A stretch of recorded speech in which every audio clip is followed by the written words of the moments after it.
Break ചവിട്ടുമ്പോൾ clutch അമർത്തുന്നത് ശരിയായ ശീലമാണോ? ഈ സംശയം ഡ്രൈവിംഗ് പഠിക്കുന്ന കാലം മുതൽ നമ്മളിൽ പലർക്കും ഉണ്ടാകും. ഭൂരിഭാഗം ബ്രേക്കിനൊപ്പം ക്ലച്ച് കൂടി ചവിട്ടുന്നവരുമാകും. എന്നാൽ എന്താണ് ശരി? ക്ലച്ചിനെയും ഗിയറിനെയും ബ്രേക്കിനെയും പറ്റിയുമൊക്കെ തലയിണ മന്ത്രം, യാത്രക്കാരുടെ ശ്രദ്ധയ്ക്ക് തുടങ്ങിയ ശ്രീനിവാസൻ ചിത്രങ്ങളിൽ മലയാളിയെ ഏറെ ചിരിപ്പിക്കുകയും ചിന്തിപ്പിക്കുകയും ചെയ്ത ചില സംശയങ്ങളുണ്ട്. ഈ സിനിമകൾ കാണാത്തവരിലും പലപ്പോഴും ഉടലെടുക്കുന്ന ഒരു സംശയമാവും വാഹനം നിർത്താനായി ബ്രേക്ക് ചവിട്ടുമ്പോൾ ക്ലച്ച് ചവിട്ടുന്നത് ശരിയാണോ എന്നത്. ഡ്രൈവിംഗ് പഠിക്കുന്ന കാലം മുതൽ ഈ സംശയം നമ്മളിൽ പലർക്കും ഉണ്ടാകും. ഭൂരിഭാഗവും ബ്രേക്കിനൊപ്പം ക്ലച്ച് കൂടി ചവിട്ടുന്നവരുമാകും. എന്നാൽ എന്താണ് ശരി? അതിനുള്ള ഉത്തരമാണ് ഇനി പറയുന്നത്. ബ്രേക്ക് ചവിട്ടുമ്പോഴെല്ലാം ക്ലച്ച് അമർത്തുന്ന ശീലം തെറ്റാണെന്നാണ് വിദഗ്ധർ പറയുന്നത്. കാരണം ഇത് കാറിന്റെ ആരോഗ്യത്തെ ബാധിക്കും.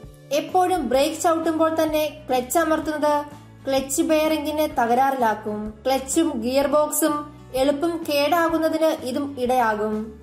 മാത്രമല്ല, പിന്നിലും വശങ്ങളിലുമൊക്കെ സഞ്ചരിക്കുന്ന മറ്റു വാഹനങ്ങളിലും ഇത് ആശയക്കുഴപ്പം സൃഷ്ടിക്കും. അതിനാൽ ഈ ശീലം തീർച്ചയായും ഒഴിവാക്കുന്നതാണ് ഉചിതം. എപ്പോഴൊക്കെ ബ്രേക്കിനൊപ്പം ക്ലച്ച് ചവിട്ടണമെന്ന് പലർക്കും ധാരണയുണ്ടാവില്ല. കാർ പൂർണ്ണമായും നിർത്തേണ്ട സന്ദർഭങ്ങളിൽ സഞ്ചരിക്കുന്ന ഗിയറിൽ തന്നെ ബ്രേക്ക് ആദ്യം പതിയെ ചവിട്ടുക. തുടർന്ന് താഴ്ന്ന ഗിയറിലേക്ക് ഉടൻ മാറരുത്. RPM നില താഴുന്നതുവരെ ബ്രേക്കിൽ ചവിട്ടി തുടരുക. RPM നില കുറഞ്ഞെന്ന് ഉറപ്പായാൽ ക്ലച്ച് ചവിട്ടി താഴ്ന്ന ഗിയറിലേക്ക് കടക്കാം. അതായത് ട്രാഫിക് സിഗ്നലിലെ നിറം ചുവപ്പാണെന്ന് കണ്ടാൽ ആദ്യം ബ്രേക്ക് ചവിട്ടണം. കാറിന്റെ വേഗത കുറഞ്ഞാൽ ക്ലച്ച് അമർത്തി ഗിയർ താഴ്ത്തുക. തുടർന്ന് ക്ലച്ച് പൂർണ്ണമായും വിടുക.